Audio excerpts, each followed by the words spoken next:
श्री महाप्रज्ञ गुरवे नमः। ओम श्री महाप्रज्ञ गुरवे नमः। ओम श्री महाप्रज्ञ गुरवे नमः। ओम श्री महाप्रज्ञ गुरवे नमः। ओम श्री महाप्रज्ञ गुरवे नमः।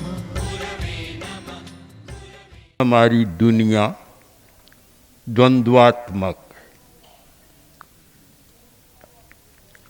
अकेला कोई नहीं।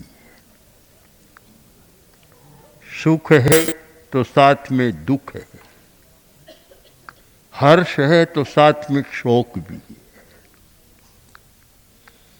सब द्वंद्व जोड़े ही जोड़े हैं, अकेला नहीं है। तो फिर समस्या है तो समाधान भी, दोनों है। अगर कोई समस्या हो तो आदमी जी नहीं सकता, कोरा समाधान हो तो फिर जरूरत ही नहीं रहती समस्या के बिना।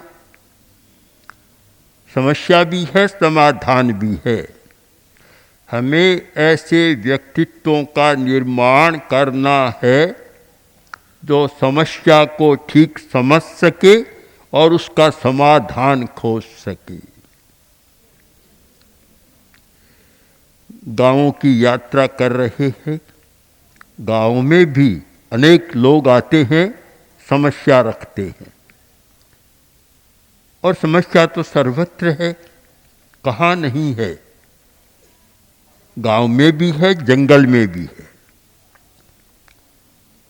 पृथ्वी पर भी है, पहाड़ पर भी है, धरती पर भी है, सब जगह समस्याएं हैं। एक आदमी बैलगाड़ी में सारा सामान लेकर जा रहा था।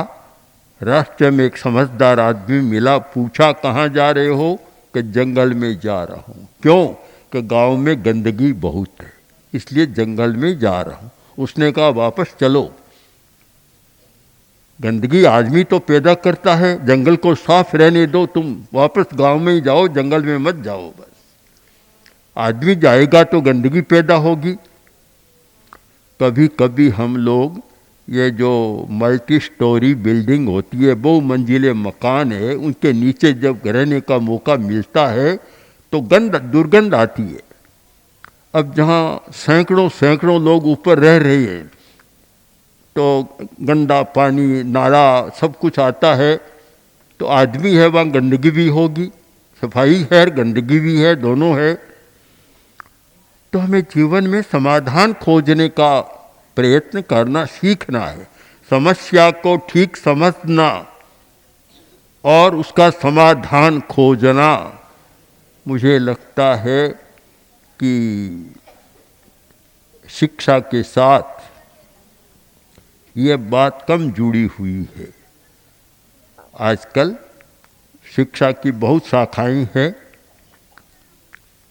मैनेजमेंट, प्रबंधन की शिक्षा भी होती है, किंतु ऐसे लोगों को मैंने देखा है कि मैनेजमेंट के तो प्रोफेसर है पर अपने जीवन को मैनेज करना नहीं जानते।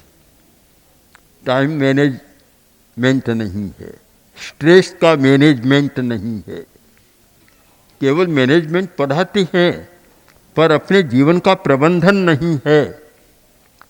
तो केवल पुस्तकीय ज्ञान हो जाएगा या कुछ अर्थ अर्जन में सहयोग मिलेगा, पर उसका जीवन कभी सुखी नहीं बनेगा, शांतिमय नहीं होगा। हमें प्रबंधन की कला सीखनी है तो स्व प्रबंधन की कला भी साथ में सीखनी है। हम अपने जीवन का प्रबंधन कैसे करें, लाइफ मैनेजमेंट कैसे करें, जीने की कला कैसे प्राप्त करें, उसको सीखना है। मुझे लगता है कि जब तक अपने इमोशन पर कंट्रोल करने की कला हाथ में नहीं आती, वह न स्वयं सुख शांति का जीवन जी सकता और न दूसरों को सुख शांतिमय रहने देता। और बहुत सारी विद्याएं पढ़ी जाती है,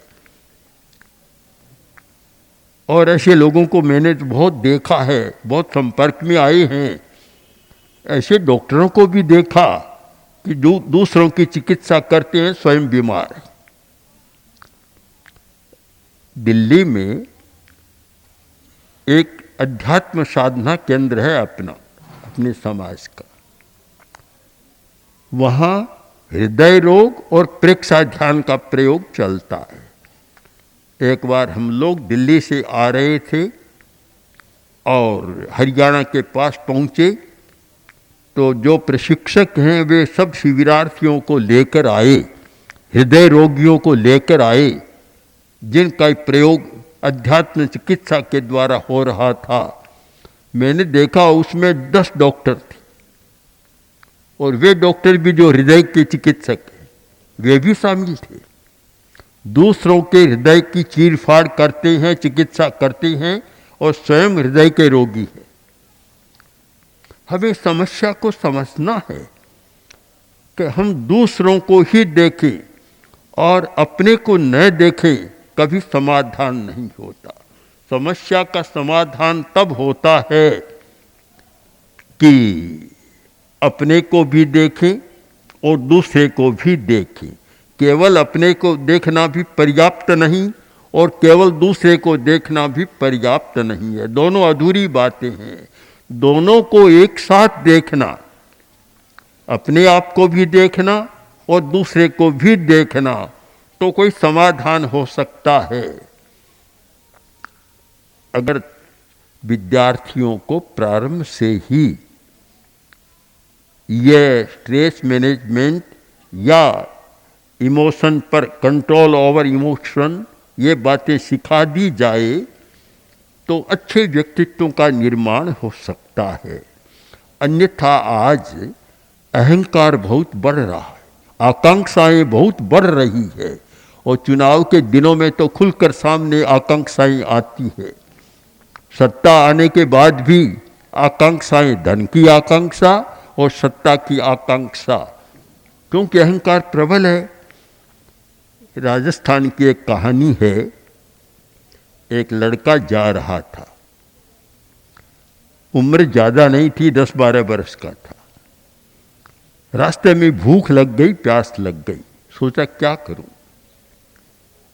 इधर उधर देखा, थोड़ी दूर गया तो एक टीला था, बालू का टीला, और टीले पर एक झोंपड़ी। सोचा कोई आदमी रहता है, जाऊं। ऊपर गया, देखा तो एक बाबा बैठा था। उसने नमस्कार किया और बोला, बाबा भूख बहुत लग गई है, प्यास भी लगी है। तो बाबा ने कहा, अच्छा है, लो रोटी खाओ। रोटी दे दी, पानी पिला दिया। बाबा ने देखा लड़का अच्छा लग रहा है, तो बाबा बोला, चेला बनेगा क्या? बोला क्या होता है? तो उसने कहा 2 होते हैं, एक होता है गुरु और एक होता है चेला। कि काम क्या है? कि गुरु का काम है हुक्म चलाना और चेले का काम है हुक्म मानना। लड़का होशियार था, बोला बाबा 5 मिनट बाहर जाकर सोच लेता हूँ, फिर उत्तर दूंगा। बाहर चला गया, 5 मिनट बाद फिर आया, बोला सोच लिया? कहाँ सोच लिया? क्या सोचा? कि गुरु बनाओ तो मैं बन जाऊं, चेला तो नहीं बन। अहंकार आदमी में प्रबल होता है। विनम्रता बड़ी मुश्किल से आती है और अहंकार होता है। हर कोई आदमी बड़ा बनना चाहता है। आज यही तो समस्या है कि हर कोई बड़ा बनना चाहता है। धनवान लोगों में होड़ है कि पहले नंबर का कौन, बस ये होड़ चल रही है। बड़े बड़े उद्योगपतियों में यही होड़ है, और ये मीडिया वाले छापते रहते हैं कि आज पहले नंबर का वह है, आज वह है, बदलते भी रहते हैं। यह गणित बदलता भी रहता है, और जब शहरों की उथल पुथल में तो पता नहीं कितने गणित बदल गए हैं सारे। तो पहले नंबर का होना चाहता, अहंकार होता है। हम बौद्धिक विकास के साथ साथ अगर विद्यार्थी में इन संस्कारों के बीजों का वपन करें और इन संस्कारों को जमा सके कि विनम्रता, विनम्रता जीवन की सबसे बड़ी संपदा है कि विनम्र होना, उद्दंड और उद्दंड नहीं होना। उद्दंड लठबाज, राजस्थानी का सब चलता है, लठबाज नहीं होना। राजस्थानी का एक दोहा भी चलता है कि जब उद्दंड होता है, उद्दंडता अहंग होता है, तो फिर ये होता है, फिर कहता है तुम आओ डग एक तो और हम आए डग अठ, तुम हमसे करड़े रहो तो हम हैं करड़े लठ। ये अहंग की भाषा भी चलती है, अहंकार भी चलता है। विनम्रता मानता हूँ विद्या का बड़ा एक गुण है और प्राचीन साहित्य में, संस्कृत साहित्य में सदा ये शिक्षा दी गई कि विद्या ददाति विनयम, विद्या विनय देती है, विनय सिखाती है। आज की चीज़ें तो भिन्न है। हमने आचार्य तुलसी के साथ जो बहुत यात्राएं की, यात्राओं में देखा कि कॉलेज में गए तो बोले आज तो यहाँ नहीं हो सकता, क्यों? कि पुलिस का पहरा है। क्या हुआ कि छात्रों ने प्रिंसिपल पर प्रहार कर दिया। कहीं वाइस चांसलर के पीछे भी पुलिस का पहरा है। विनय नहीं आ रहा है, जो जीवन की एक बड़ी विशेषता है। इसको अगर समझ सके तो विनय के द्वारा जो सफलता मिलती है उद्दंडता के द्वारा कभी नहीं मिलती। किंतु आज तो विनय नहीं सिखाया जाता, शुरू से ही उद्दंडता आती है, क्योंकि विनय का शिक्षण नहीं होता। दूसरी बात है कि क्रोध कम हो, आवेश पर नियंत्रण। एक विद्या के साथ, बौद्धिक विकास के साथ आवेश पर नियंत्रण होना चाहिए। मैंने शायद सैकड़ों लोगों से सुना कि मैंने अपने लड़के को पढ़ाने के लिए इतना खर्च किया, बहुत पढ़ गया, अच्छा हो गया, पर घर में वह तो इतना गुस्सा करता है कि सारे घर के वातावरण को ही उसने बिगाड़ दिया। बड़ी समस्या हो गई। क्रोध पर नियंत्रण, अहंकार पर नियंत्रण और लोभ पर भी नियंत्रण, आकांक्षाओं पर भी नियंत्रण। ये तीन नियंत्रण की शक्तियां आ जाए। नियंत्रण की शक्ति जो हमारी बहुत बड़ी शक्ति है कि आदमी अपने पर नियंत्रण नहीं कर सकता, अपने इमोशन पर नियंत्रण नहीं कर सकता। इन शक्तियों का विकास हो जाए। पर मैं फिर कहना चाहता हूँ, ये केवल पुस्तक पढ़ाने से नहीं होता। ये चेतना का रूपांतरण है, चेतना को बदलना है, चेतना को बदलना है, ट्रांसफॉर्मेशन करना है, उसका रूपांतरण करना है, और यह प्रयोग के द्वारा संभव है। जब तक हम प्रयोग न करें, केवल पुस्तक पढ़ें, उससे नहीं होगा। महाभारत में एक प्रसंग आता है कि द्रोणाचार्य ने एक दिन पाठ पढ़ाया।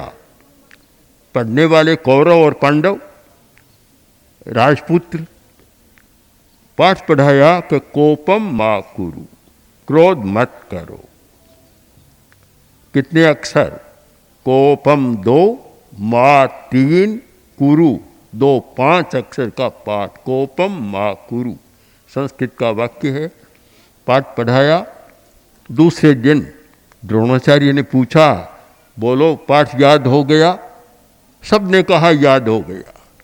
एक युधिष्ठिर बोले मुझे याद नहीं, याद नहीं हुआ। अच्छा कर लेना।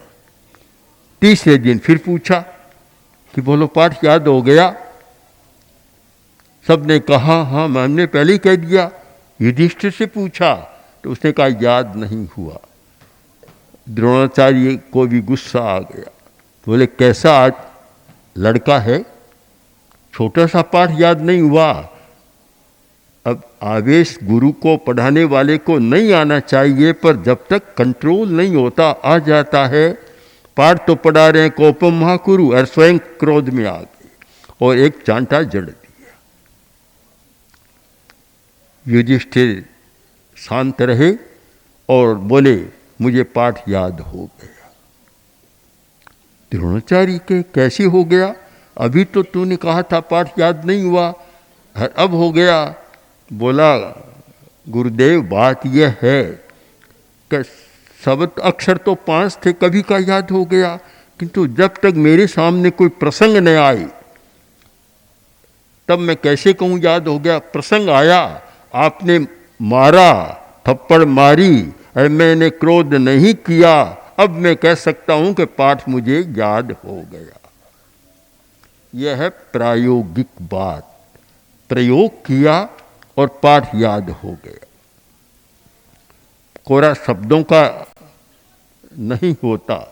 तो इसलिए आवश्यक है कि हमारी शिक्षा के साथ एक जो कमी है उसकी ओर हमारा ध्यान जाना चाहिए। वह कमी यह है कि बौद्धिक विकास तो बहुत होता है, और विज्ञान की भाषा में, मस्तिष्क विज्ञान की भाषा में कहूँ तो लेफ्ट हेमिस्फीयर का विकास तो बहुत होता है। हमारा जो बायां पटल है उसका विकास तो बहुत होता है, किंतु जो दायां पटल है, जो एक अच्छे व्यक्तित्व के निर्माण के लिए जिम्मेवार है, उसका विकास नहीं हो रहा है। जब तक ये कमी पूरी नहीं होगी, अच्छे व्यक्तित्वों का निर्माण नहीं हो सक रहा है। बौद्धिक व्यक्तित्वों का बहुत निर्माण हो रहा है, बड़े बड़े वैज्ञानिकों का हो रहा है, किंतु वैसे व्यक्तित्वों का निर्माण नहीं हो रहा है। हम जब अहमदाबाद में थे तो इस तरह के वैज्ञानिक भी हमारे संपर्क में आए, दिल्ली में भी अनेक वैज्ञानिक संपर्क में आए। और एक वैज्ञानिक आया, आकर बोला कि आप अपने प्रशिक्षक को हमें दें, जिसे हम 16,000 फीट की ऊंचाई पर जो सैनिक रहते हैं, 12,000 16,000, वहाँ ले जाना चाहते हैं। मैं क्यों? कि वे अकेले में थक जाते हैं, आत्महत्याएं बहुत होती हैं, परेशान होते हैं, आत्महत्या कर लेते हैं। उनको कैसे हम बदल सकें? चाहे तो आत्महत्या, चाहे पर हत्या, चाहे तलाक, चाहे पति पत्नी का झगड़ा, माता पिता का झगड़ा, पुत्र पिता का झगड़ा, ये सारा क्यों चलता है? कि हम बौद्धिक विकास तो कर देते हैं, चाकू की धार तो तेज कर देते हैं, पर ऊपर खोल नहीं, इंसुलिन नहीं है, तो फिर वह धार काटने लग जाती है। बहुत आवश्यक है संतुलित व्यक्तित्व का निर्माण, एक बैलेंस हो, संतुलन हो।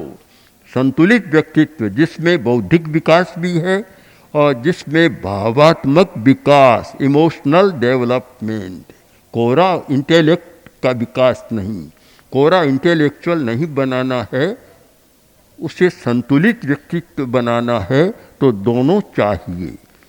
तो विद्यार्थी हैं, अध्यापक भी हैं, सब मुख्यतः शिक्षक, शिक्षा के संचालक, वे लोग इस पर ध्यान दें कि हमें केवल जो सरकारी पाठ्यक्रम है जिससे कि एक बौद्धिक का विकास हो जाए, चाहे वह आर्ट फैकल्टी का हो, चाहे साइंस फैकल्टी का किसी का हो, अपने विषय का ज्ञान तो हो जाए और वह वैज्ञानिक भी बन जाए और भी बन जाए। किंतु ऐसा नहीं बनता कि घर में शांति से नहीं रहता और न दूसरे को रहने देता। मैं अपनी बात संपन्न करूं। आचार्य तुलसी दिल्ली में विराज रहे थे और उस समय DS कोठारी, जो महान वैज्ञानिक थे भारत के, DS कोठारी, और कुछ फिजिक्स के प्रोफेसरों को साथ लेकर आए। बातचीत हो रही थी और उन्हीं दिनों पूषा इंस्टीट्यूट के जो बड़ी संस्था है कृषि विज्ञान की, भारत सरकार की, एक वैज्ञानिक ने आत्महत्या कर ली थी, छत से लांग के, उसी भवन की छत से कूद कर। तो हमने कोठारी जी से पूछा कि ये क्यों हुआ, तो बोले कि पदोन्नति में थोड़ा क्रम बदल गया और इसमें आकर आत्महत्या कर ली। हमें आश्चर्य, हमने कहा कि इतना बड़ा वैज्ञानिक, कृषि वैज्ञानिक, प्रोफेसर, और एक पदोन्नति के क्रम में परिवर्तन होने से आत्महत्या जैसा पाप कर लिया, और कुछ भी कर सकता था। बोले आवेश में आ जाते हैं तब ऐसा होता है। विज्ञान ने और तो बहुत बातें बता दी, पर आवेश पर कंट्रोल कैसे करें, ये बात हमारी विज्ञान के साथ भी नहीं है, शिक्षा के साथ भी नहीं है, और मनोविज्ञान के साथ भी अभी पूरी नहीं है। तो मैं चाहता हूँ कि सब शिक्षक इस पर ध्यान दें कि विद्यार्थियों को कैसे करें। बहुत बड़ी बात प्रारंभ में नहीं करें, केवल श्वास लेने की कला सिखा दें, श्वास लेने की कला। तो विश्वास है कि एक व्यक्तित्व के निर्माण की पृष्ठभूमि बन जाएगी, श्वास लेने की कला। और दूसरी बात, ऑटो रिलैक्सेशन, अपने आप को कितना ढीला छोड़ सके जिससे तनाव न हो, टेंशन न हो। ये 2-4 छोटी छोटी बातों का भी अभ्यास कराया जाए, फिर तो आगे और बहुत विकास हो सकता है। और उस विकास, हमारे सामने तो बड़े बड़े लोग उस विकास के लिए आते हैं और भर्ती होते हैं, करते हैं। मुझे पता चला कि एक बहन ने बताया कि लाडनू से एमए किया है, तो उसके साथ तो जीवन विज्ञान का चलता ही है और प्रयोग भी किए होंगे, तो यहाँ भी चले। तो हम केवल विद्यार्थी को बौद्धिक विकास देकर नहीं, किंतु अच्छे व्यक्तित्व का एक निर्माण की कला देकर और यहाँ से विद्यालय से प्रस्थित कर सकते हैं। ओम श्री महाप्रज्ञ गुरवे नमः।